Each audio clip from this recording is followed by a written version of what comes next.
Hey everybody, my name is Austin Hass, and today I wanted to show you all my relatively new, I've had them for about a year now, Yamaha Absolute Hybrid Maple drum set. I had recently got my final component drums and thought it'd be cool to just document the kit. When I was shopping for the kit, there wasn't really a lot of great videos talking about these drums and people's experiences with them, and sound demos. From like a jazz perspective, funk perspective, all those different things. So I thought it'd be nice to do that, and just if anybody is drum shopping or thinking about drums, a new kit, just kind of tell you all my experience with this, and if it's something that you're into, you can use this video to refer to that. And I'm happy to answer any questions as well about the drums. Today I'm just going to talk about how I got the drums, the sizes, the construction, and I'll give you some playing demos in a few different tuning ranges. How I got the drums was I work at a drum shop, and we ordered the original kit, which was the 10, the 12, the 14-inch snare, and the 20-inch kick drum. And that kit was used at a jazz festival here in Colorado, where I live, and the kit was on the main stage, and it was used also by Gordon Goodwin's big band, who was the guest artist at that festival.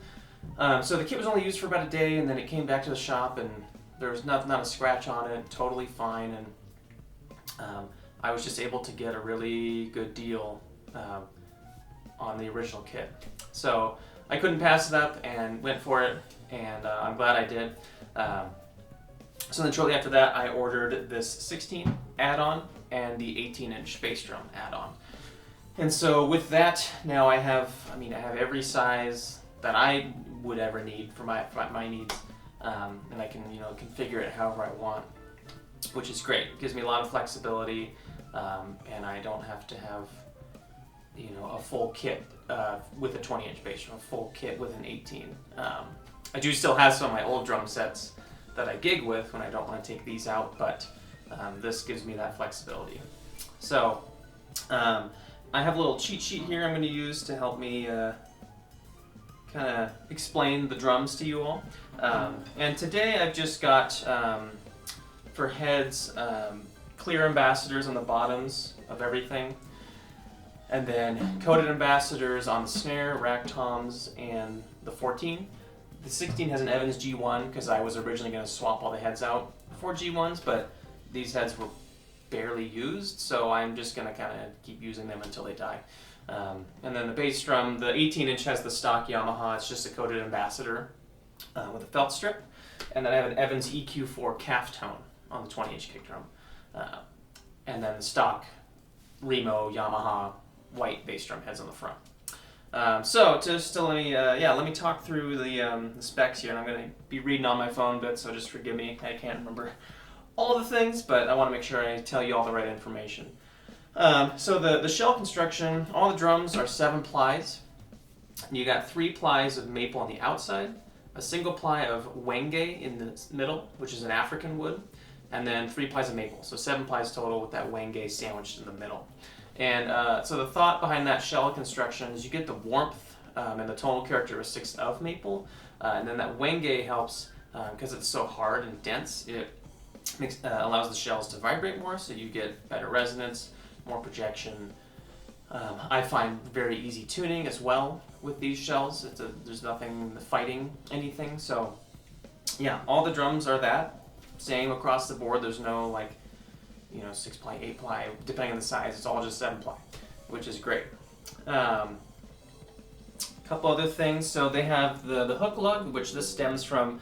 The cool thing about this kit is it kind of inherited some of the things from the Phoenix line of drums, which is Yamaha's flagship line. And so this hook lug came from that. Basically, you have a single point with a single screw mounted into the shell, and then this outside part kind of hooks onto that, and that's what tensions the head down. And it's great because you don't have to undo these all the way. You can just do them part of the way, and the hooks come off, and then you can just take the rim off without even taking the tension rods out. or the lug, so to speak. So it makes head changing really easy. And then with this design, they say that you can get much more extreme tuning ranges, so these go higher and will go lower very easily. So there's that. The Yamaha Yes mounting system, this is the third iteration, or at least it says Yes 3, so I'm assuming it's the third iteration.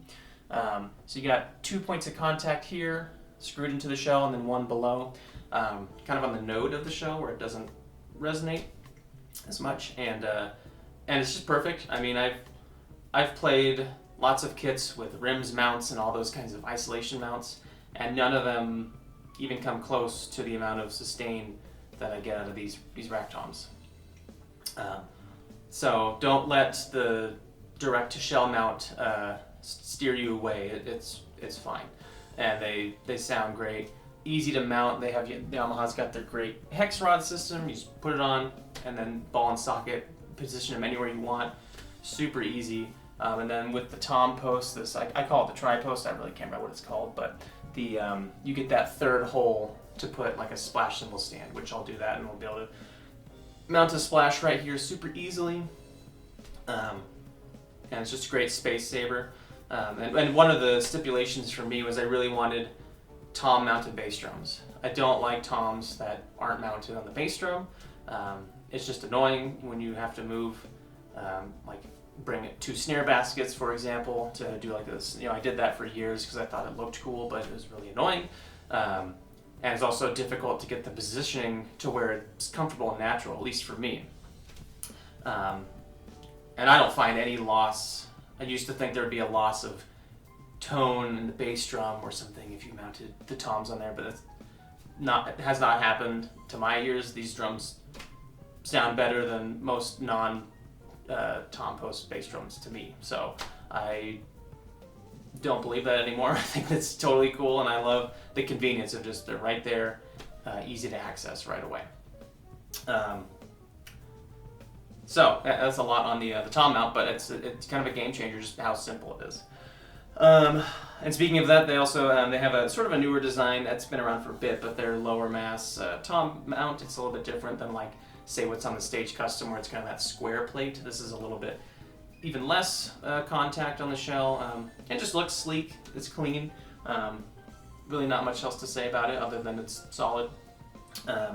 Bearing edges, so all the toms are 45-degree bearing edges, which is great, so you get lots of resonance, great projection. The head's, it's very minimal contact from the head to the shell, so that lets the head breathe and vibrate more. You can always take resonance away with dampening, but you can't add it back. And I've had some drums where they're dead and there's nothing you can do about it because of the way they're designed with the bearing edges and the shell and all that. But with this, you have total flexibility to then dampen it down. And then on the kick drums, you've got 30-degree bearing edges, which helps to kind of retain some more of the low end in the drums. So especially like on my 18, I really like to tune that one up in Bebop tuning range. Sometimes like into like a, almost like a tom type of sound. And with this, with those 30-degree bearing edges, you still get the feeling of playing a bass drum, right? I've had some, I've tuned 18s that had like 45-degree edges, and then they kind of just get thin sounding up in that range where they don't really sound like bass drums anymore. But with these, they still retain that kind of the low end that you want out of the bass drum, but you can still get that tone, which is cool. The vent holes, so this is kind of an interesting one. Yamaha's somehow figured out the formula for the right number of vent holes per drum to get the most sustain and tone out of it. And I really noticed it. I can't remember how many are on each drum. I do remember on the kick drums, I believe there's eight vent holes, which usually there's just one. And it's kind of interesting because I like to play bass drums with full front heads. And so what that does is when you kick the drum, the air comes back and kind of, the beater can kind of vibrate on the head if you leave it in, or it just makes it feel really boingy. Where if you have like a ported head, all the air goes out, so then the batter head doesn't keep vibrating, it just stops. but I hate ported heads. I just don't like the sound of them. Sorry, people who run live sound or in recording studios, but it's just not my sound. And with these vent holes, because there's so many, I find that it actually lets out enough air so that you almost get that like a hybrid feel of a ported front head and a regular head. So it changes the experience and it feels really good, which I like. And I'm sure it's similar on these drums. I don't notice it as much because I just don't. But on the kick drums, it was very noticeable. Of course, as you can see, this is in the vintage natural finish, and that was the kit we ordered. I could have gotten any other finish, but I've always been a sucker for vintage natural Yamaha finish, but also just natural finishes in general. And I'm not too picky, as long as it doesn't look too bizarre. I'm okay with most finishes, but just getting classic wood finish is great. And I don't believe I had talked about the sizes. So let me go over that really quick. So these are 10 by 7, 12 by 8, 14 by 13, 16 by 15, 14 by 6 on the snare, 20 by 16 kick drum, and a 18 by 14. So very universal sizes. They go an inch shorter on depth because actually shallower drums resonate more than deeper drums. If you ever play on like old power toms, they're actually quite dead sounding. Something to do with how the air moves and all of that. So that's why instead of like 14-14, you get 14-13, 16-15. Those kind of weird depths. But it works. It really. I mean, these drums, like I said, they sing effortlessly. And so then the last kind of thing to note that's really cool is these hoops, which are die-cast, but they're die-cast aluminum, which means these drums are super light. They're even lighter. Like as an example, I have a Catalina Club Jazz kit that I've done some recordings on the channel, and those are light drums because it's cheap wood, thin hoops, whatever. Great drums to gig with and all that. And these are actually lighter than those drums, believe it or not, even though it's got like the higher quality woods, these higher quality hardware components. But these hoops they just cut the weight so much. So that was another big point for me, is just getting something that's easy to gig with. And these drums are definitely that, for sure. A couple other things that I want to mention. The bass drum spurs, I don't know if you can see them, but they're super heavy duty, not going anywhere. These kick drums are solid, which is great. You get bass drum hoop protectors, which is nice. They come with it. And then you get T-rods on the bass drums, which, believe it or not, is kind of a game changer, because bass drums are it's just more to tune. So it's easy to just flip a T-rod versus getting the key on there and going around. The tension rods on the floor are just regular tension rods, but everything else is a T-rod. So I think that's everything. The floor tom links are just normal. There's nothing special about them, but they're solid. And yeah, I can't say enough good things about these drums. I don't think I'm ever gonna need anything else. This is gonna serve all my playing needs for a long time. And Yamaha's been part of my drumming education since I was little. Both colleges I went to were Yamaha Maple custom kits or Maple Absolute kits. In high school, we had Yamaha snare drums and marimbas and all that stuff. And so to own a high-end Yamaha kit that serves all my needs is just really exciting. And yeah, I don't foresee myself needing anything else in the future. So I'm going to go ahead and play. Right now the drums are tuned up kind of in a bebop range, so everything's really high, very tonal. And Cymbal Rundown, I've got Zildjian K light hi-hats, Zildjian K Sweet Crash 18, Sweet Crash 17, and 20-inch Zildjian kit, Constantinople medium ride. Yeah, 20-inch. Yeah, so I'm just going to go ahead and play around a bit. I'll do this tuning and then I'll swap out the kicks, tune the drums down a bit, and give you a lower tuning. All right, let's get into it.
All right, well, thank you for taking the time to check out this video. I really appreciate it.